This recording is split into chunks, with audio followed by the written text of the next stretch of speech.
আমাদের জেনারেশন চেঞ্জের জন্যই হোক বা খাদ্যাভ্যাসের পরিবর্তনই হোক বা এনভায়রনমেন্টাল চেঞ্জের জন্যই হোক, দেখা যায় যে আমাদের কিশোর কিশোরীরা অতিরিক্ত জাঙ্ক ফুড বা ফাস্ট ফুডের প্রতি আসক্ত হচ্ছে। এবং আমার যে বাড়িতে ডাল ভাত মাছ সেগুলোর দিকে অত মনোযোগ দিচ্ছে না। এমনটি হয়েছে আমরা বাড়িতে হয়তো তাদেরকে এটি খেতে বলছি, কিন্তু তারা ঠিকই অনলাইনে অর্ডার দিয়ে সেগুলো খাবার খাচ্ছে। তো এটির জন্য আমাদের কি করণীয়? এখানেও কিন্তু আমাদের ভ্যালুস শিশুদের মনের কাছে যেতে হবে, কিশোরদের কাছে কথা বলতে হবে। তাদেরকে বুঝিয়ে বলতে হবে যে এই খাবারটি শুধু আজকের জন্য নয়, তার সারাটা জীবন যে পথ চলবে সে তার স্বাস্থ্য বা শরীরটাকে সুস্থ রাখবার জন্য সুস্থ খাবার বা সুষম খাবার খেতে হবে।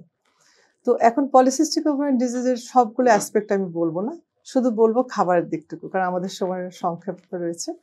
যে এই খাবারগুলোর কথা বলতে গেলে আমি বলবো যে তারা যেন অতিরিক্ত ঝাল, অতিরিক্ত চিনি, অতিরিক্ত কার্বোহাইড্রেট বা শস্য জাতীয় খাবার না খেয়ে ফলমূল, শাক সবজি এবং পানীয় যেমন তরমুজের শরবত, বেলের শরবত, আমের শরবত, চিড়ের শরবত, এসব শরবত যদি খান এবং ফলের দিকে যে আমাদের দেশি ফল আমড়া, কামরাঙ্গা, পেয়ারা, বড়ই, আমলকি, জামরুল, সফেদা, এইসব ফল আমাদের প্রচুর কিন্তু অ্যান্টিঅক্সিডেন্ট এবং অ্যান্টি ইনফ্ল্যামেটরি এজেন্টস রয়েছে।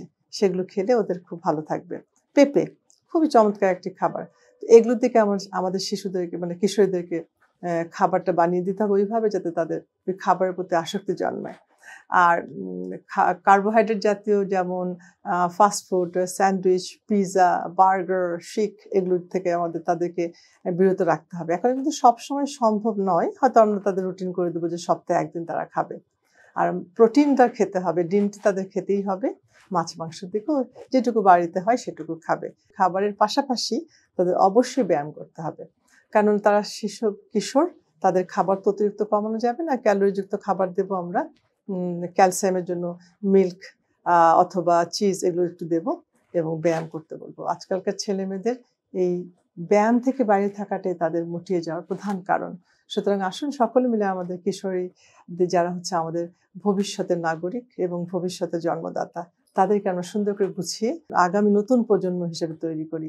তাদের ভিতরে ভ্যালুস দিই, তার সংস্কার দিই, ভালো খাবারের কথা বলি, ব্যায়ামের কথা বলি এবং তাদের মনের গভীরে আমরা বিচরণ করি।